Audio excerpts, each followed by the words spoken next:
बारिश में पड़ोस में देवरानी की बालकनी वाला मायका। क्या भाभी, कितना बढ़िया मौसम हो रहा है और आप चाय पकौड़े बनाने की बजाय यहाँ बालकनी में बैठकर ये बैगन काट रही हैं। आज रात के खाने में बैगन नहीं, कुछ मजेदार सा होना चाहिए। वाह देवर जी, ये घर है, कोई होटल नहीं जो आपकी फरमाइश की हर डिश आ जाए। 2-3 से लगातार घर में पकौड़े बना रहे हैं, मन नहीं भरा क्या?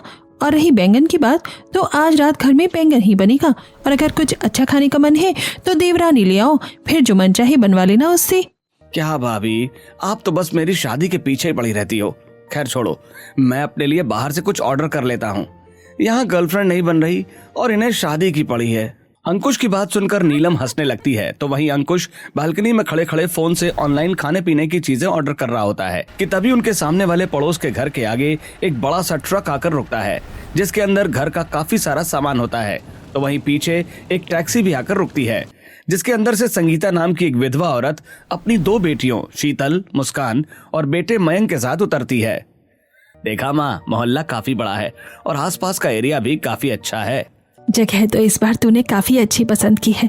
चलो सही है, यहाँ कुछ साल तो आराम से कट जाएंगे। अरे दीदी, वो देखो सामने कितना बड़ा पार्क है, यहाँ तो हम हर शाम बैडमिंटन खेल सकते हैं। पूरा परिवार अब ट्रक से सारा सामान घर में लोड करवाने लगता है। तो वहीं बालकनी में खड़ा अंकुश, जिसकी नजर संगीता की बड़ी बेटी शीतल पर टिकी हुई थी, तो वही नीलम। चलो सही है, सामने वाला घर कब से खाली था, कोई तो नए लोग आ गए हैं। वैसे अंकुश, तुम कुछ ऑर्डर कर रहे थे, किया या नहीं? अंकुश, अरे अंकुश, मैं तुमसे बात कर रही हूँ, सुन भी रहे हो? अंकुश के कोई जवाब न देने पर नीलम उसे जोर से हिलाने लगती है, जिससे घबरा कर अंकुश, हाँ भाभी, क्या हुआ? ऐसे डरा क्यों रही हो? अरे मैं कहाँ डरा रही हूँ, तुम कहाँ खोए हुए हो? कब से पूछ रही हूँ कि जो ऑर्डर कर रहे थे वो कर लिया या नहीं? हाँ कर रहा हूँ, बस थोड़ी देर में। अंकुश ऑर्डर करता है और बस मन ही मन शीतल के बारे में ही सोचने लगता है। इसी तरह 1 से 2 दिन गुजर जाते हैं। हर रोज की तरह अंकुश अपनी जॉब के लिए घर से निकल ही रहा होता है कि तभी आंगन में झाड़ू लगा रही शीतल पर अंकुश की नजर पड़ती है, जिसे देख, इतने साल हो गए मुझे इस मोहल्ले में रहते हुए, लेकिन आज तक ऐसी लड़की नहीं देखी जिस पर से मेरी नजर हटती ही नहीं है। कुछ तो खास बात है इसमें। सीधे शब्दों में कहा जाए तो अंकुश को कहीं ना कहीं शीतल से लव एट फर्स्ट साइट हो गया था और फिर ऑफिस जाने के बजाय अंकुश बस शीतल को ही देखे जा रहा था। तब बालकनी में खड़ी अंकुश की भाभी नीलम, देवर जी, ऑफिस जाना है या आज यही गली में खड़े रहोगे? लेट नहीं हो रहा? नीलम की आवाज सुनकर जैसे ही शीतल अंकुश की तरफ देखती है तो अंकुश घबराकर वहां से चला जाता है, जिसे देख, ये तो मुझे कुछ ज्यादा ही नोटिस करने लग गया है।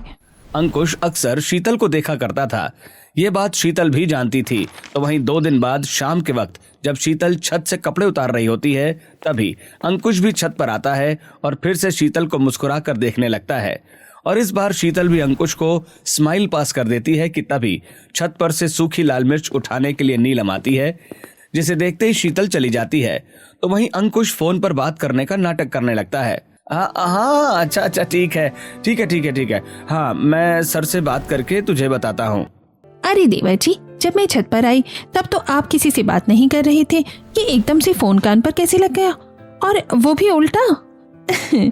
सब पता है मुझे, आप उस नई पड़ोसन को पसंद करते हो ना, और करोगे भी क्यों नहीं, वो है भी तो इतनी सुंदर। क्या भाभी, आप भी, आपको तो बस खिंचाई करने का मौका चाहिए। इतना कहकर अंकुश वहां से चला जाता है और इसी तरह 1 से 2 दिन गुजर जाते हैं। मनोरमा बाजार से कुछ सामान लेकर घर लौट रही होती है कि तभी मोहल्ले में उसकी मुलाकात संगीता से होती है। कैसी हो बहन जी आप? इतने दिन हो गए आपके यहाँ रहते हुए, लेकिन अब मुलाकात हो रही है। क्या बताएं बहन जी, घर में काम ही इतने होते हैं कि वक्त ही नहीं मिल पाता। अभी भी घर की थोड़ी बहुत शिफ्टिंग रह ही गई है। मनोरमा और संगीता आपस में बात कर रही होती है कि तभी वहां मनोरमा का पति रंजीत आ जाता है, जिसे मनोरमा संगीता से मिलवाती है।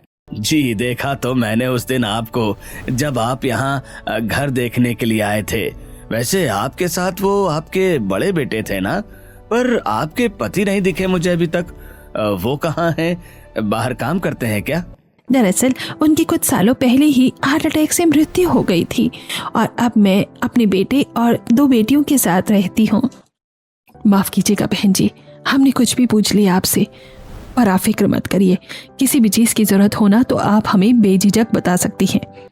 आखिरकार एक पड़ोसी ही तो दूसरे पड़ोसी के काम आता है। मनोरमा और रंजीत से बात करने के बाद अब संगीता अपने घर की तरफ आ जाती है। तो वहीं अगले दिन सुबह सुबह शीतल और अंकुश एक साथ ही मोहल्ले के राशन की दुकान पर जा पहुंचते हैं। भैया एक मटर का पैकेट दे देना। ये लीजिए। भैया मुझे भी एक मटर का पैकेट चाहिए। लेकिन अभी तो एक ही पैकेट है, अब आप लोग डिसाइड कर लीजिए कि किसे चाहिए। एक काम करिए, आप रख लीजिए, वैसे भी पहले बटर आपने मांगा था। नहीं कोई बात नहीं, आपको जरूरत होगी ना तो आप ले लीजिए। अरे आपने वो सुना नहीं कि लेडीज फर्स्ट, आप ले लीजिए। इधर शीतल और अंकुश आप करने में लगे होते हैं तो उधर एक भोलू नाम का लड़का दुकान पर आता है। अंकल मामी ने मटर मंगाया है और इसके पैसे आप खाते में लिख देना।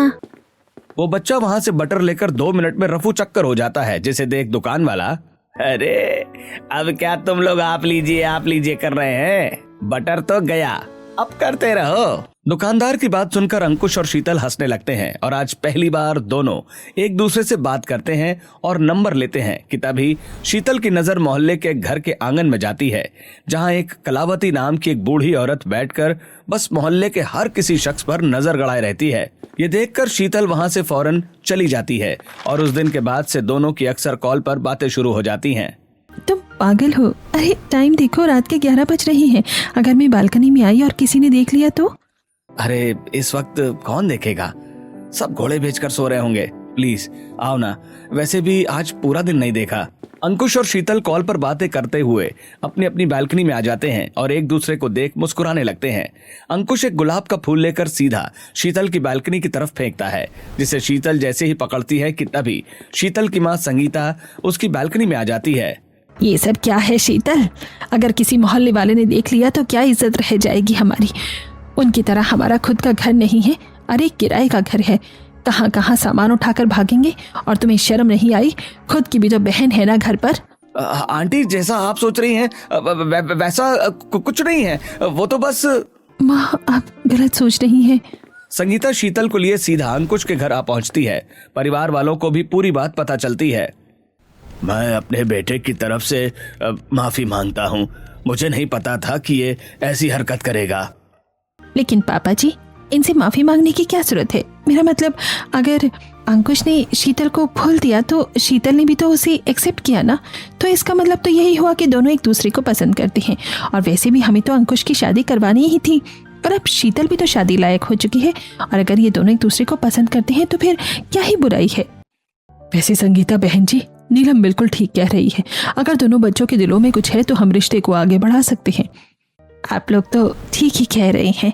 शीतल तू बता, तो कुछ कहना चाहेगी?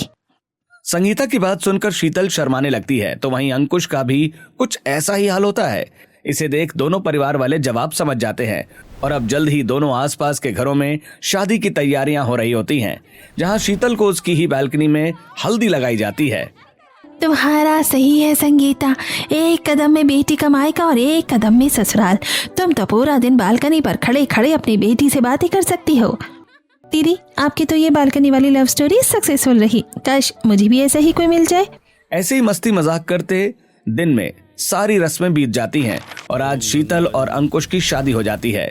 और जब विदाई का वक्त आता है माँ मुझे आपकी बहुत याद आएगी, आप अपना ख्याल रखना, मैं आपको कॉल करती रहूंगी। अरे दीदी आप शादी करके कोई दूर थोड़ी ना जा रही हो, 2 कदम पर तो आपका ससुराल है, आपका गृह प्रवेश हम भी देख सकते हैं। सच में कभी कभी तो एकता कपूर के सीरियल की बहू की तरह एक्टिंग करती हो आप। मुस्कान की बात सुनकर सब लोग हंसने लगते हैं। इसी तरह विदाई होती है तो वहीं 4 कदम चलने के बाद शीतल का गृह प्रवेश होता है और आज 1 से 2 दिनों के बाद उसकी पहली रसोई की रस्म होती है। भाभी मैं सोच रही हूँ छोले पूरी और साथ में आटे का हलवा बना लूँ, मैं आटे का हलवा बहुत बढ़िया बनाती हूँ। वो तो ठीक है, लेकिन आज तुम्हारी पहली रसोई की रस्म है और तुम इतना सिंपल खाना बनाओगी। मैं तो सोच रही थी कि शाही पनीर, मलाई कोफ्ता, दम आलू, मिक्स वेज, गार्लिक नान, पराठे, पूरी और साथ में दम बिरयानी बना लेंगे और मीठे में कलाकंद और रसगुल्ला। हे भगवान, इतना सब कुछ! ऐसा लग रहा है कि पहली रसोई की रस्म नहीं है बल्कि किसी की शादी का खाना है। नीलम भी शादी के साथ इतना सब कुछ बनाने में उसकी काफी ज्यादा मदद करती है। तो वहीं शीतल देखती है कि नीलम सारा खाना देसी घी में बना रही है और मीठी चीजों में भी भर भर के ड्राई फ्रूट्स का इस्तेमाल कर रही है। अरे भाभी, आप सारा खाना ही देसी घी से बना रही हो? हमारे घर में तो सिर्फ हलवा वगैरह ही बनता है घी से। अरे सभी को देसी घी में बना खाना खाने की आदत है, तो अब से तुम भी इसी का इस्तेमाल करना। अपनी जेठानी की मदद से शीतल काफी कम वक्त में सारा खाना बनाकर तैयार कर देती है और आज जब पहली बार उसके हाथ का खाना खाते हैं, तुम तो नीलम बहू की तरह ही बढ़िया खाना बनाती हो। ये लो मेरी तरफ से पहली रसोई का नेक, ये सोने की अंगूठी। सभी घर वाले मनोरमा की तरह ही शीतल को काफी अच्छे अच्छे गिफ्ट देते हैं, जिसे वो ले जाकर अपने कमरे में रख देती है। और अब किचन में आकर बचे हुए खाने को देखकर, काफी सारा खाना बचा हुआ है, अब इसे जल्दी से पैक कर देती हूँ। बचे हुए सारे खाने को पैक करती है और उसे एक थैली में रखकर सबकी नजरों से छिपाते हुए नीचे आंगन में आ जाती है कि तभी उसकी नजर मोहल्ले की सीसीटीवी कैमरा आंटी कलावती पर पड़ती है, जो अपने घर के बाहर कुर्सी डालकर बैठी होती हैं। इस औरत को भी कुछ काम नहीं है क्या? एक ही जगह बस बैठी रहती है। अगर इसने मुझे ऐसे देख लिया तो कहीं मेरी सास चुगली ना कर दी। शीतल जल्दी से खाने का थैला लेकर ऊपर बालकनी में आ जाती है और अपने भाई को कॉल मिलाकर सारी बात बताती है। भैया, ऐसे तो मैं ये आप तक पहुंचा ही नहीं पाऊंगी। अब क्या करूं? फेंक भी तो नहीं सकती। अरे पगली, फेंकने की कोई जरूरत नहीं है, मेरे पास एक कमाल का आइडिया है। मयंक अपने कमरे में से एक रस्सी लेकर आता है, जिसका वो एक छोर अपनी बालकनी में बांध देता है और दूसरा शीतल की तरफ फेंकता है, जिसे शीतल कैच करके ग्रिल से बांध देती है। बड़ी गोल पिन की मदद से शीतल उस थैली को लटकाकर अपने भाई की तरफ भेज देती है और अब शीतल और मयंक जल्दी से रस्सी खोल देते हैं। तो वहीं जब शीतल के घर वाले उस खाने को खाते हैं, महंगी से महंगी चीज इस्तेमाल हुई है इसमें और घी भी पानी की तरह तैर रहा है। कुछ ज्यादा ही पैसा है इन लोगों के पास। इस तरह से बड़ी आसानी से सारा खाना अपने मायके पहुंचा देती है। तो वहीं शाम में जब नीलम को सारे बर्तन खाली मिलते हैं तो वो सीधा शीतल के पास आती है। ये दोपहर में खाना तो शायद बचा था, है ना? तो फिर बर्तन खाली क्यों है? अरे भाभी, थोड़ा सा ही बचा था और फिर मुझे थोड़ी देर पहले भूख लगी तो मैंने खाना खा लिया और पता नहीं सर में भी काफी दर्द हो रहा है, तो मैं दवाई खाकर थोड़ा लेट रही हूँ। शीतल बिस्तर पर लेट जाती है। तो वहीं अब बेचारी नीलम रसोई में जाकर दोबारा से रात के खाने की तैयारी करने लगती है। तभी राजेश वहां जाता है। अरे नीलम, तुमने तो कहा था कि खाना काफी बच गया है, तो रात को बनाना नहीं पड़ेगा। और हमारा रात का प्लान भी था मूवी का, उसका क्या? पता नहीं खाना खत्म हो गया और शीतल का भी सर दुख रहा है। वो हेल्प करती तो जल्दी बन जाता, फिर हम चलते, पर आज का प्लान तो कैंसिल ही करना पड़ेगा। एक तरफ जहां मूवी का प्लान कैंसिल करने से नीलम दुखी होती है, तो वहीं रसोई के बाहर खड़ी शीतल ये देख काफी खुश होती है। इस तरह 1 से 2 दिन गुजर जाते हैं। शीतल, मैंने घर की सारी डस्टिंग कर ली है और झाड़ू भी लग गई है, तो तुम बस पोंछा लगा दो, मैं तब तक नहा लेती हूँ। भाभी, मैं लगा तो देती, लेकिन आज सुबह ही बाथरूम में मेरा पैर फिसल गया तो पैर काफी दर्द कर रहा है। काम करी मेरी चूते, इसे क्या लग रहा है कि मैं यहाँ इसके साथ घर के काम करवाने के लिए आई हूँ? अच्छा कोई बात नहीं, मैं पोंछा लगा देती हूँ, फिर उसके बाद तुम्हारे पैर की मालिश भी कर दूंगी। नीलम के इतने अच्छे बर्ताव के बावजूद भी शीतल को बिल्कुल भी शर्म नहीं आती। तो वहीं कुछ देर बाद शीतल जब बालकनी में वॉक कर रही होती है, तभी नीलम की नजर शीतल पर पड़ती है और नीलम मन ही मन, शीतल के पैर में तो दर्द हो रहा था, लेकिन जिस तरह से चल रही है मुझे ऐसा तो नहीं लग रहा। इससे पहले नीलम शीतल के पास आती है कि तभी रंजीत नीलम को आवाज देकर बुला लेता है और नीलम के दिमाग से ये बात उतर जाती है। और इसी तरह कुछ दिन और गुजरते हैं। सभी लोग हॉल में बैठकर शाम की चाय पी रहे होते हैं कि तभी शीतल की ननद अलीशा का एक ऑनलाइन ड्रेस का पार्सल आता है। पता है मैं कितने टाइम से ये ड्रेस ढूंढ रही थी। नेक्स्ट मंथ मेरा बर्थडे है ना, मैं यही पहनूंगी। पापा, ये मुझ पर कैसी लगेगी? मेरी बिटिया रानी पर तो हर कपड़ा अच्छा लगता है, बिल्कुल परी जैसी लगेगी मेरी बिटिया। ये परी नहीं, ये चुड़ैल लगेगी। ये ड्रेस तो सिर्फ एक परी पर अच्छी लगेगी और वो है मेरी बहन। लाओ अलीशा, ये ड्रेस मैं संभाल के रख देती हूँ, वरना तुम इधर उधर रख दोगी और फिर नहीं मिलेगी तो परेशान होगी। नीलम ड्रेस को अलमारी में रख देती है। थोड़ी देर बाद शीतल चुपके से उस ड्रेस को लेती है और थैली में बंद कर एक बार दोबारा अपने ससुराल से मायके की बालकनी तक रस्सी बांधती है और सीधा अपनी बहन को वो ड्रेस दे देती है। वैसे बालकनी से सामान ट्रांसफर करने का आइडिया भी काफी अच्छा है, वरना नीचे तो वो बुढ़िया हमेशा सीसीटीवी कैमरे की तरह बैठी होती है। चलो, बालकनी का कुछ तो फायदा हुआ। अगल बगल में अपने ससुराल और मायके की बालकनी का असली फायदा तो शीतल उठा रही थी, तो वहीं दूसरी तरफ कुछ दिनों बाद जब अलीशा के बर्थडे पर उसे उसकी ड्रेस नहीं मिलती तो वो पूरे घर में बवाल मचा देती है। सच में आपको ड्रेस देनी ही नहीं चाहिए थी, पता नहीं कहाँ रखकर भूल गई आप। अब मैं क्या पहनूंगी बर्थडे के दिन? सॉरी अलीशा, पता नहीं कहाँ चली गई तुम्हारी ड्रेस। इधर अपनी जेठानी और ननद को परेशान होता देख शीतल जहाँ खुश होती है तो वहीं दूसरी तरफ उसके मायके में ट्रिप पर जाने के लिए माँ मैंने ये वाली ड्रेस भी पैक कर ली है। यहाँ तो पहन नहीं सकती लेकिन ट्रिप पर मजे से पहनूंगी। ये सब तो तेरी बहन की वजह से हो पा रहा है, वो कितना कुछ कर रही है हमारे लिए। अपने ससुराल से अपनी माँ के यहाँ सामान ट्रांसफर कर सभी को इतना परेशान देख शीतल काफी ज्यादा खुश होती है। तो वहीं उसी शाम जब अंकुश थोड़ी देर पहले हुई बारिश के पानी की वजह से बालकनी में फिसल कर गिर जाता है तो शीतल बस उसे खड़े खड़े देखने लगती है। लगता है मेरी कमर में चोट लग गई। अरे शीतल, ऐसे खड़े खड़े क्या देख रही हो? उठाओ मुझे, तुम्हारा पति हूँ मैं। मेरा बस चली तो तुम्हें दोबारा गिरा दूं? हाँ, उठा रही हूँ। आखिरकार क्यों लव मैरिज करने के बावजूद भी शीतल का बर्ताव अपने ससुराल वालों के लिए ऐसा था? और क्यों शीतल आए दिन अपने ससुराल की बालकनी से अपने मायके की बालकनी तक सामान पहुंचाती थी? और क्या शीतल की जेठानी नीलम अपनी देवरानी के इन सभी राजों को जान पाएगी? आइए इसे जानने के लिए कहानी में आगे बढ़ते हैं। तुझे क्या कपड़े धोने नहीं आते? सफेद और रंगीन कपड़ों को कौन एक साथ मिलाकर धोता है? सारे कपड़े खराब हो गए। लेकिन माँ जी, हर रंगीन कपड़े का रंग थोड़ी ना निकलता है, और मुझे कपड़े धोने के लिए तो नीलम भाभी ने ही कहा था और उन्होंने ही दिए थे। अगर वो मुझे बता देती तो ऐसा थोड़ी ना होता। शीतल, तुम्हें थोड़ा अपना भी तो दिमाग लगाना चाहिए ना। तू भी बहुत गलतियां करती है, उसे क्या बोल रही है? अब क्या ही कहूँ, हो गया नुकसान, क्या ही कर सकते हैं। मनोरमा की डांट नीलम को बिल्कुल भी अच्छी नहीं लगती। तो वहीं नीलम जब दोबारा कपड़े धो रही होती है, सोचा था देवरानी आएगी तो थोड़ी मदद हो जाएगी, लेकिन ऐसा लगता है कि इसके आने के बाद तो काम और बढ़ गया है। नीलम के काम काफी ज्यादा ही बढ़ चुके थे। ऐसे ही एक दिन राजेश का जन्मदिन होता है जिस पर रंजीत उसे अपनी एक काफी पुरानी सोने की घड़ी गिफ्ट करता है। ये तो वही घड़ी है ना जिसे मैं हमेशा आपसे मांगता था, और आज आखिरकार आपने मुझे दे ही दी। क्योंकि पहले तो तुम इसे शायद संभाल भी नहीं पाते, लेकिन अब तुम काफी समझदार हो गए हो, इसलिए आज ये घड़ी तुम्हें दी। लकी हो भैया, पर भैया एक बार तो मैं भी ये घड़ी पहनूंगा। उस घड़ी की चमक शीतल की आंखों में बस जाती है, और रात में जब सब गहरी नींद में सो रहे होते हैं तो शीतल अपनी जेठानी के कमरे में दबे पांव जाती है और अब उस घड़ी को चुराकर वापस एक थैली में डालकर उसे रस्सी से अपने भाई तक पहुंचाने लगती है। अरे जल्दी कर, कोई देख ना ले। कुछ सेकंड में वो थैला मयंक के पास आ जाता है और वो जल्दी से रस्सी खोलकर अंदर की तरफ जाने लगता है, जिसे देख अपनी बालकनी में खड़ी एक सरस्वती नाम की औरत, इस रस्सी से इसने कुछ तो लिया है, लेकिन क्या? और शीतल बहू इसे इस तरह सामान क्यों दे रही है? उस दिन सरस्वती को शीतल पर शक हो जाता है। तो वहीं अगले दिन जब राजेश को अपने पिता की दी हुई घड़ी नहीं मिलती और जब ये बात रंजीत को पता चलती है, वो घड़ी मैं किसी को देना नहीं चाहता था, पता भी है उसकी कीमत कितनी थी?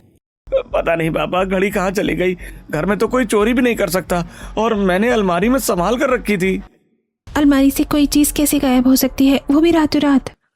जहां एक तरफ शीतल के ससुराल में सभी घड़ी को लेकर काफी परेशान होते हैं, तो वहीं मायके में उस घड़ी को देख देख कर मयंक की आंखों में खुशी के आंसू होते हैं।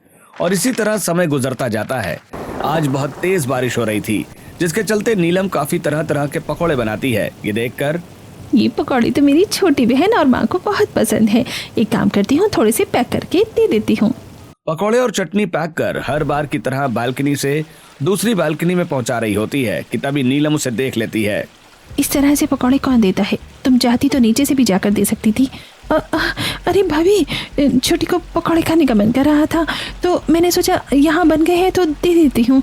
कहाँ माँ मेहनत करेंगे, और फिर गली में पानी भी तो जम जाता है बारिश की वजह से, तो बस इसीलिए बारिश अभी थोड़ा छूटा तो यहीं से दे दिए।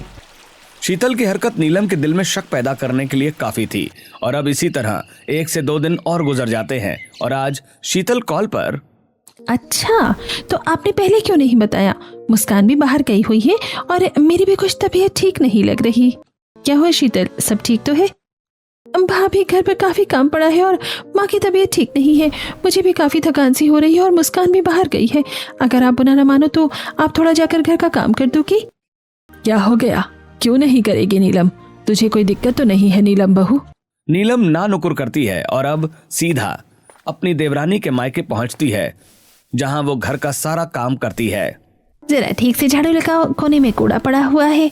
मैं अभी लगा देती हूँ। झाड़ू पोछा के साथ साथ संगीता नीलम से घर की काफी सारी अच्छी डस्टिंग और यहाँ तक कि खाना भी बनवा लेती है। भाभी, रोटी खाने का मन नहीं कर रहा, एक काम करो, पराठे बना कर ले आओ। एक के बाद एक फरमाइश के बावजूद भी नीलम चुपचाप सारे काम कर रही थी। यहाँ तक कि नीलम को उन सब के कपड़े भी धोने पड़ते हैं। ये सही है, पहले अपने ससुराल का काम करो, फिर अपनी देवरानी के मायके का। मेरी तो पूरी जिंदगी इसमें ही गुजर जाएगी। बगल में मायका होना भी ठीक नहीं है। कपड़े धोने के बाद नीलम अब मुस्कान के कमरे की सफाई करने के लिए आती है कि तभी उसे कमरे की टेबल पर अलीशा की गायब हुई ड्रेस दिखाई देती है, जिसे देख ये तो बिल्कुल वैसी ही ड्रेस है जैसे अलीशा की थी, लेकिन ये मुस्कान के पास क्या कर रही है? हो सकता है मुस्कान ने भी सेम मंगवाई हो। नीलम ज्यादा ध्यान नहीं देती और इसी तरह अब 1 से 2 दिन गुजर जाते हैं। तुम तैयार नहीं हुई? आज हमें डिनर पर जाना था ना। मेरा मूड नहीं है, तुम्हें जाना है तो तुम चले जाओ। शादी से पहले तो तुम इतना घूमा फिरा करती थी। कोई बात नहीं, तुम्हारा मूड नहीं होगा। इतना कहकर अंकुश अब बाहर से ही शीतल के मनपसंद खाने का ऑर्डर कर देता है। इसे देखकर मैं इसके साथ कितना भी रूखा बर्ताव क्यों ना कर लूं, लेकिन ये हमेशा मेरे साथ इतने प्यार से ही पेश आता है। शीतल के इस तरह के बर्ताव के बावजूद भी अंकुश का प्यार आज भी उसके लिए पहले जैसा ही था। इसी तरह अब कुछ दिन और गुजर जाते हैं। रात का समय होता है, पूरा परिवार हॉल में बैठकर मूवी देख रहा होता है। बहुत हो गया, ये खेल मुझे कुछ दिनों में खत्म करना पड़ेगा। मैं बोर नहीं कर सकती।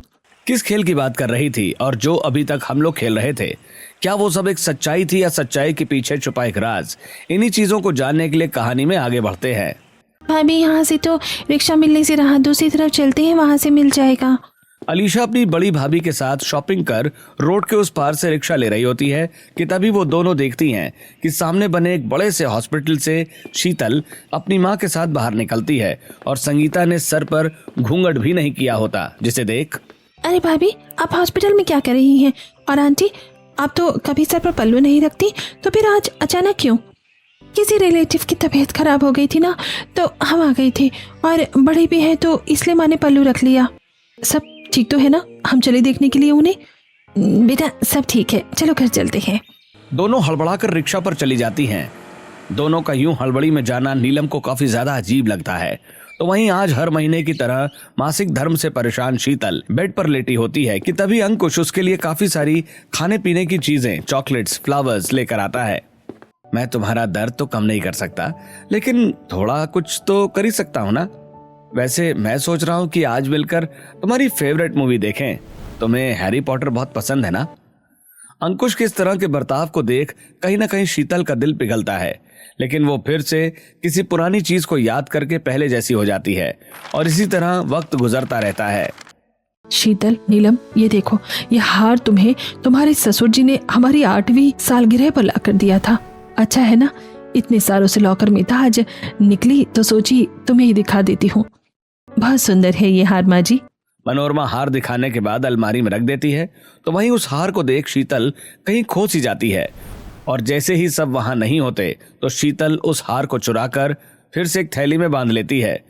हल्की हल्की बूंदाबांदी होने की वजह से कोई भी मोहल्ले से बाहर नहीं निकलता, जिसका फायदा उठाकर शीतल वो हार फिर से अपनी बालकनी से अपनी माँ तक पहुंचा देती है। बस कुछ दिन, फिर ये खेल हमेशा हमेशा के लिए खत्म।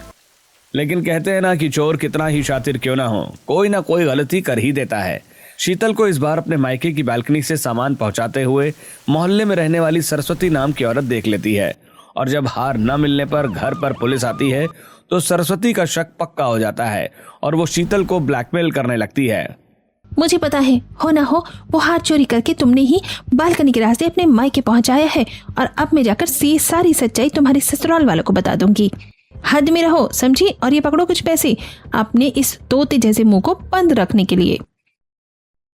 इसी तरह पैसों से मेरा मुंह भरती रहना, फिर मैं भी किसी के सामने कुछ नहीं कहूंगी। सरस्वती की वजह से अब शीतल के लिए उसका काम करना थोड़ा मुश्किल हो गया था। तो वहीं संगीता जब कमरे में अकेले बैठ उस हार को देखती है, पता नहीं अब और कितना सहना पड़ेगा मेरी बेटी को। वहाँ कितनी मुश्किलों से ये सब कुछ कर रही है। हे भगवान, अब तो इस खेल को खत्म कर दे। शीतल का आए दिन इसी तरह कोई न कोई सामान, चाहे वो महंगा हो या सस्ता, चुराना, घर का कोई काम ना करना और चीजों का यूं गायब होते रहना नीलम के लिए दिन ब दिन शक का कुआं खोदता जा रहा था। ऐसे ही एक दिन, शीतल, ये मैंने यहाँ कुछ 2 लाख कैश रखे हैं अलमारी में। वो पापा के बिजनेस में कुछ प्रॉफिट हुआ था ना, उसी के पैसे हैं, तो तुम थोड़ा ध्यान रखना। शाम को मैं बैंक में जमा कर दूंगा। और अब क्या ही होना था, शीतल इन पैसों को भी बालकनी के रास्ते अपने मायके पहुंचा देती है। और जब घर में पैसे नहीं मिलते, आखिरकार हो क्या रहा है यहाँ पर?